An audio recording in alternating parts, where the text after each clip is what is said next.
Ang salmon, binabad ko muna siya sa asin para mawala ang lansa. Ng sibuyas, ng luya, siling panigang, ng kamatis, syempre ng miso, ng gabi, ng sitaw. Optional lang to. Pwede rin kayo maglagay ng labanos, hipon. Syempre ang ating salmon head and belly ang nilagay ko. Ang ating panigang, ang ating patis, at ang ating mustasa. Umpisahan natin sa pagigisa ng luya. Tapos lagay ko na rin ang sibuyas.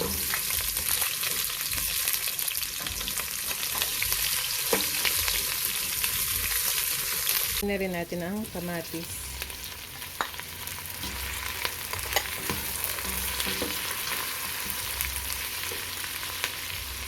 Medyo durog na yung kamatis, pwede na natin ilagay yung miso.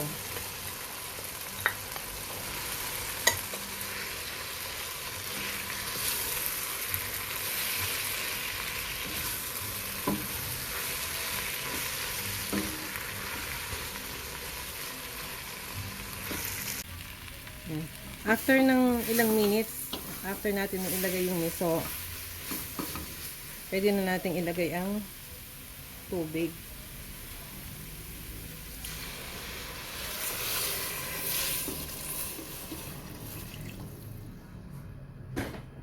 Lagay na lang natin ang gabi at saka sili. Kasi matigas yan. Tapos pakuluan lang natin bago natin ilagay yung ibang sangkap. Kumukulo na siya. Nakalimutan kong ilagay kanina yung patis. So after dapat ng miso, lagay na kayo ng patis. Para maganda sana kung nagigisa-gisa din siya. Lagay ko na rin ang sitaw.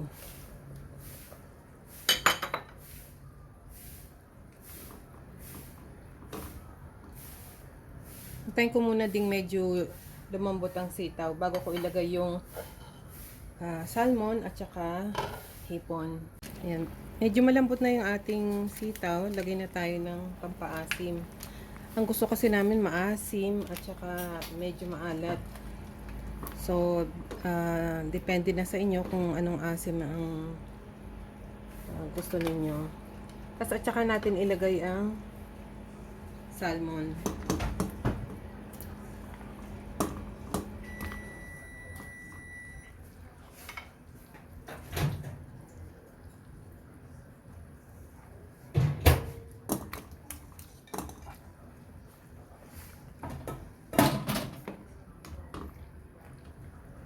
Lagay na rin natin ang hipon.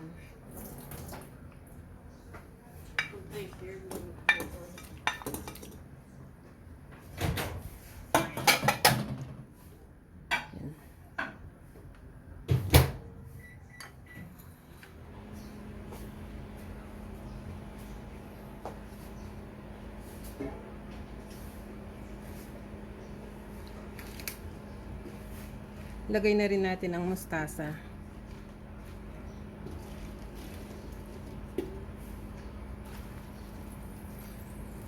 Ang dami nitong tingnan pero pagka naluto, konti lang yan.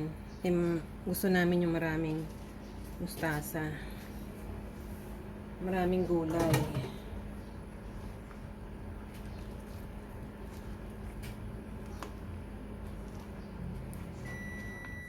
Yan, takpan lang natin.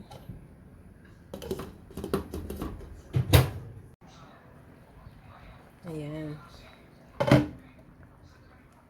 Hindi ko siya hinahalo, ganyan-ganyan lang para hindi masira yung salmon. Timplahan nyo na lang kung gusto nyo pa ng mas maasim or mas maalat pa. Konti na lang po yan, pwedeng-pwede na. Tana, luto na ang ating sinigang sa miso.